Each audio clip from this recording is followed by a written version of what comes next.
Okay, I'm here today to talk about arrow tuning and how I tune arrows to work with certain bows. As a hunter, my primary goal is good broadhead flight. So what I do is a little bit different than what some do. There's many ways to tune arrows, there's many ways to tune bows. My way is not the only way.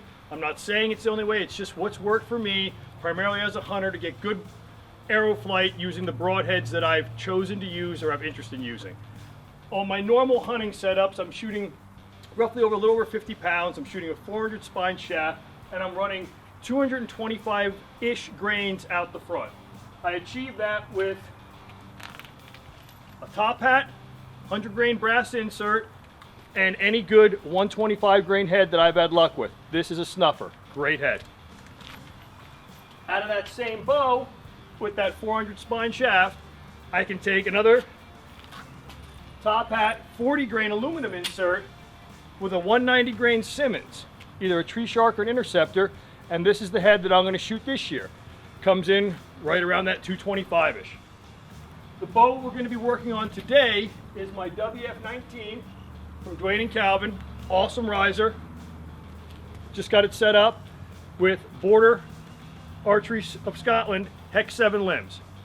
This bow I set up mostly for 3D. It's performing so well, there's a very good chance I might hunt with it. I'm believing a 500 spine will work best out of this bow due to the lighter poundage. And I'm going to forgo the 225 up front and only shoot 125 grains up front. To do that, I'm going to go with a normal insert and a 125 grain head, which should get me right around where I want.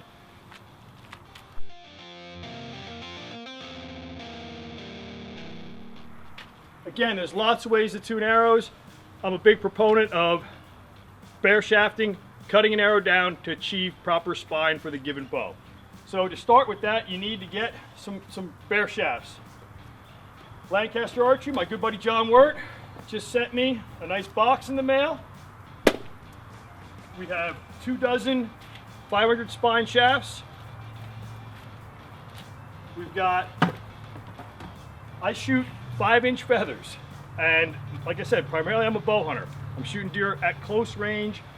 I want my shafts to stabilize as quick as I can, even with my very faulted release at times. So I'm shooting 5-inch, I shoot right wing shield cuts. These are black and yellow. We've got yellow wraps.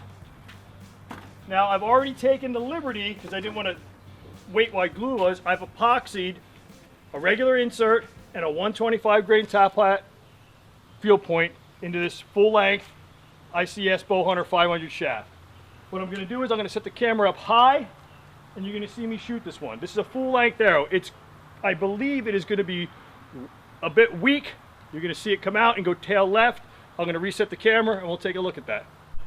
Now my goal here is going to be to not overdraw, not underdraw, to draw to the proper draw length that I can do over and over again and execute a clean shot. I'm only at about 10 yards. I will work my way back to 20 as I see where these arrows are flying.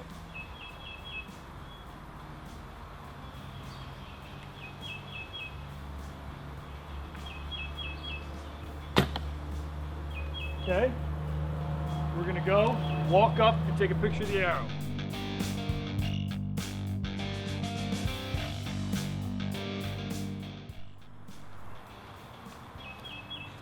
Okay, as you can see from the picture, that arrow is pretty much almost there. It's a tad weak, a tad high. I like the tune a little bit weak. I found in a lot of hunting situations, you never overdraw. You're always underdrawing. Again, it's a tad tail high. I don't mind a tad tail high. I mean, once I get a bunch built, I'll shoot with feathers, and you'll see the bare shafts are going to be right there, same angle, same everything, maybe a tad bit left, a tad bit high. I am going to trim that arrow just for the sake of the video and showing you how it can walk over. Back in a second. For me, one of the best things I've ever bought for tuning arrows and tuning bows is an Apple cut saw. I think this is my 7th or 8th dozen arrows I'll be making this year for myself and for friends just this spring.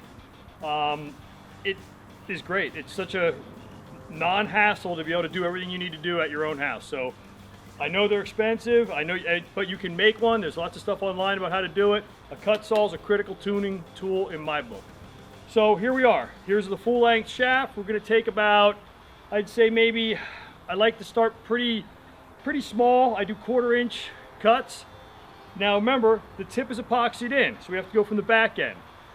Again, I'm gonna stop while it's a little bit soft because there's also no feathers or no wraps on this arrow. And I do believe adding weight to the back of the arrow will also stiffen the shaft up minutely. So, Apple cut saw, again, these are carbon arrows. Hook up a vacuum and run it.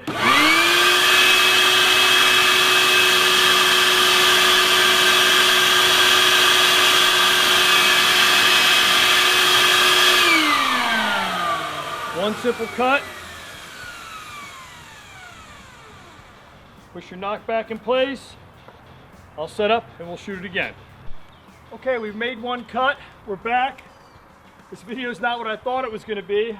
It turns out that these shafts, 500s almost full length, are flying very well out of this bow. These bows are, the hex limbs are notorious for being very spine tolerant, but I'm getting great arrow flight. And I would never cut more off of an arrow than I have to get it to fly right. So I'm going to fire another shot. Again, this is only 10 yards. We got to back up to confirm at farther distances, but I think we're pretty much there on this spine.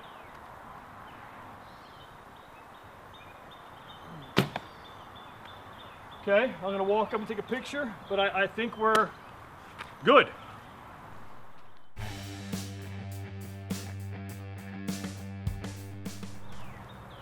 Well, again, I'm just kind of blown away that the bow tunes so easy. Again, I got real lucky on guessing what spine to start with. And again, all the hex limbs I've shot have been very, very spine tolerant. Just so you can see the flight of arrows that aren't adjusted to this bow, but I think you'll be amazed at how well it still does throw these arrows and what drastic weight differences and spine differences we're talking about. The first is a 400 spine, cut at 29.25 with 225 up front. And this is the arrow that I shoot out of my 48-pound covert hunter. Let's see how it does out of this bow. Now again, center shot and everything does come into play, but these are very close set up as the same center shot. So again, here is a 400 with 225 up front.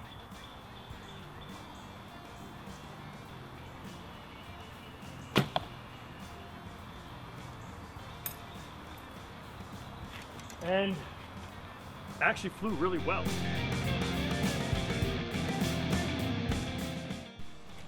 As you can see, the 400 with 225 flew a little stiff. Not bad. Most guys, if this would have feathers on it, would shoot it all day long and be very happy with the flight they were getting, even though it is too stiff. But this arrow is 500 plus, about 500 grains. On that bow, being the poundage, I want to be around 9 grains per pound. That's why I did not use my 48-pound covert hunter arrows, which, by the way, used to go out of my 57, 58-pound conventional recurve limbs. It's a great flying arrow in a lot of bows, but again, a tad bit stiff and too heavy for the purposes I was doing with this bow. So now we're going to fire a 340 spine. This arrow cut to 29.25, 225 up front.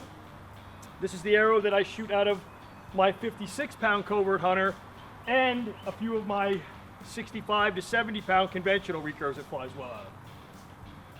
This one we should see drastically too stiff. But again, let's see how tolerant the setup is.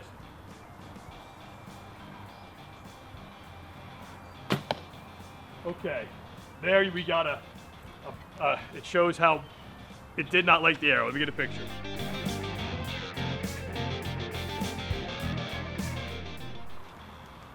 As you can see from the picture, the 340 was tail high and too stiff, kicking off to the right. Again though, the bow's so tolerant of spines, look at the range of spines and weights it's shooting. Now sure, by adding 225, an extra 100 grains to the front of the 400 and the 340, we are effectively weakening them. So this bow probably, it doesn't tune with the 340 with 225 up front. It's too stiff of an arrow. It does tune with both a 29.25 inch 400 with 225 up front. The 225 is weakening the shaft just enough. And it also tunes with what I want weight-wise, the 400 grain 500 spine, which is this arrow. I'm going to shoot all three and hopefully get a good picture. And you can see, again, the display is not as drastic as I thought it was going to be because this setup is so tolerant of arrow spines. Here's the 340, 225 up front.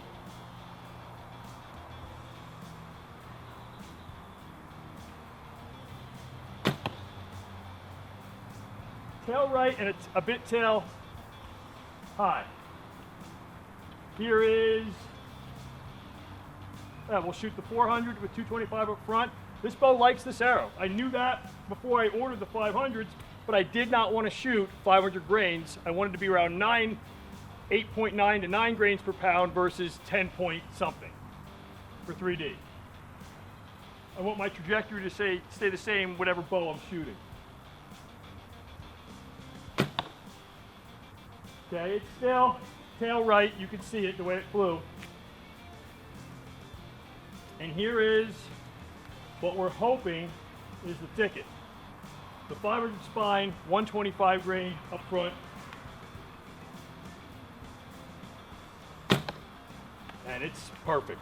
So let me get a picture of that. Be right back. So as you can see, the bow is super tolerant of arrow spines.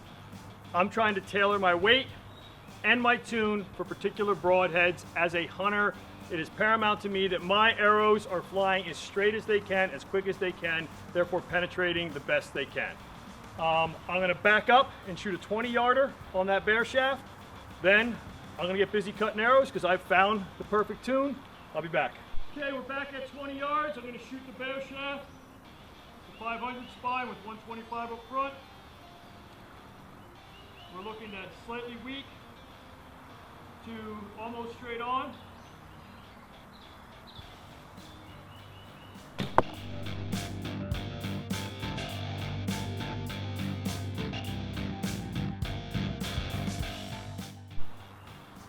Well, as you can see, that's how I basically tune arrows. Start with the spine you think you should work. Take a full length shaft. Shoot it. If it's tail left, it's too weak. If it's tail right, that's a problem. If it's tail right, it's already too stiff. The only way you can make it softer in spine would be to add weight to the front. If you're someone like me that's targeting a particular broadhead weight, that doesn't work for me. I don't want to be experimenting with different weight points. I know what heads I want to use. I know what weight combos I want to use. I know what FOC I'm trying to achieve. I cut my arrow to match how I have my bow set up. I don't set the bow up to the arrow. That's how I do it. There's many other ways to do it. Some phenomenal world-class shooters do not bear shaft test at all, and they can outshoot the hell out of me. I'm just a simple bow hunter, but I have found that I get very good broadhead flight doing it this way. Thanks for looking. I've got a ton of arrows to work on. Really appreciate it. Thank you.